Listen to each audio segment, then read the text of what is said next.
ഞാൻ കഷ്ടപ്പെട്ടുണ്ടാക്കുന്ന കാശ് നിന്റെ അച്ഛനും അമ്മയ്ക്ക് പൊങ്ങച്ച കാണിക്കാൻ ഞാൻ തരത്തില്ല. നീ അങ്ങനെ പറഞ്ഞ ക്രെഡിറ്റ് കാർഡ് ബില്ലും എല്ലാം കൂടെ ഞാൻ ഈ മാസം കയറി കയറും. നീ ഒരു 5000 രൂപ എനിക്ക് കടമായിട്ടതാ.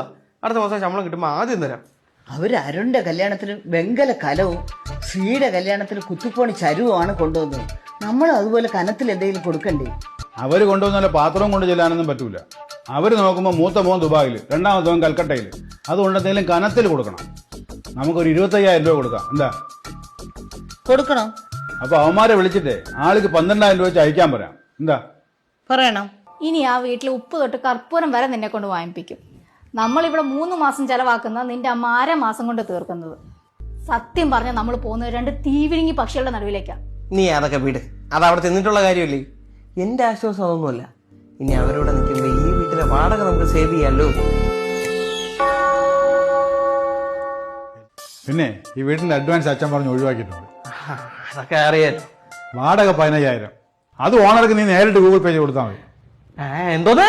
പിന്നെ വല്ലവരുടെ വീട്ടിൽ ഹോസ്റ്റലിൽ താമസിക്കാൻ പറ്റുമോ? എന്താ പറയുക, ഞങ്ങൾ അങ്ങോട്ട് ഇറങ്ങാം. പോട്ടെ മക്കളെ.